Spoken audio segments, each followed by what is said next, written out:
armiya safiga chaqirilgan Yusufbek do'stimizni xizmatini o'tayotgan paytda qonxo'r g'animlar tomonidan bo'g'izlab terisini shirib olishdi. Shu Yusufbek do'stimizni ham ruhlari shod bo'lsin.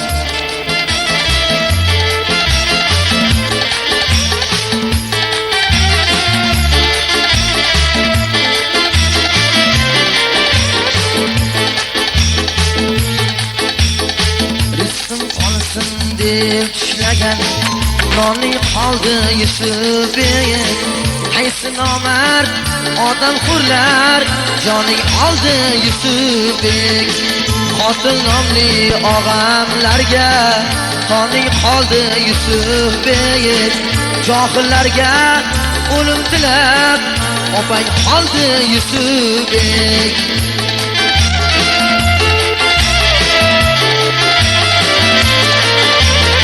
Dushmanlarning yo'llariga bilmay seni kuzatdim men.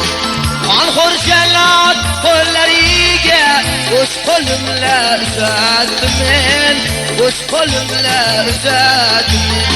Nafrat to'la ko'zlarimga qasos tig'in ushlatdim men. Qasos tig'in ushlatdim men. Xoinlarga o'lim tilab opang qoldi Yusufbek. Opang qoldi Yusufbek.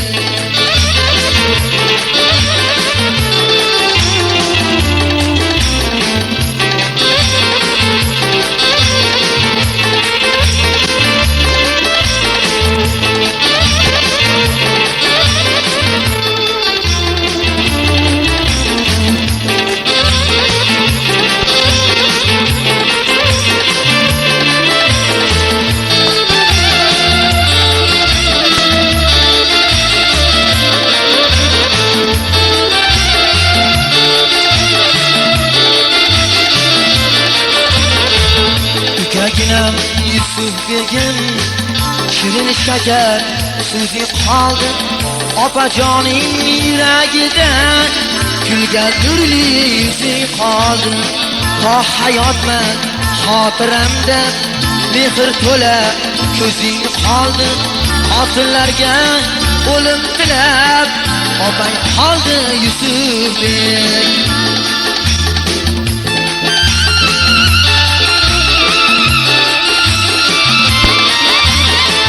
Ona jonim kuyaverib ko'z nuridan judo bo'ldi.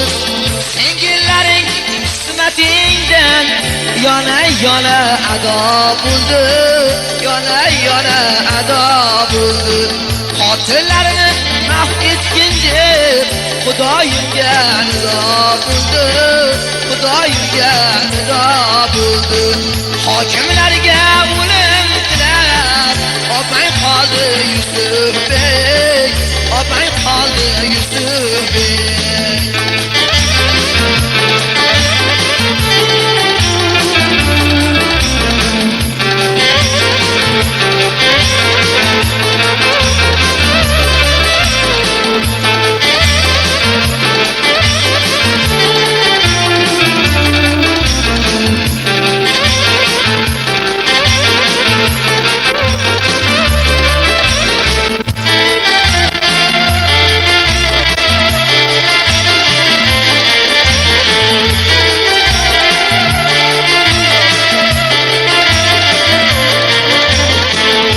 Yoshlarim, faryodlarim qotilingni ko'zini qo'ysin.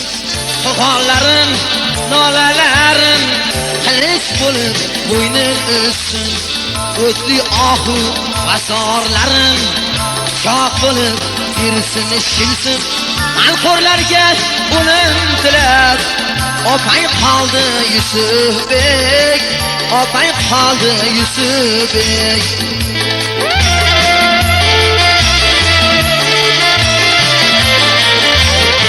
Bu qandayin armiya-ku, o'zbeklarini ota bersa, boshini kesib terisini silib, yashiklarga solaversa, yashiklarga solaversa, el boshlig'i parvo qilmay g'aflat bosib yotaversa, g'aflat bosib yotaversa, qonxo'rlarga o'lim tilab opang qoldi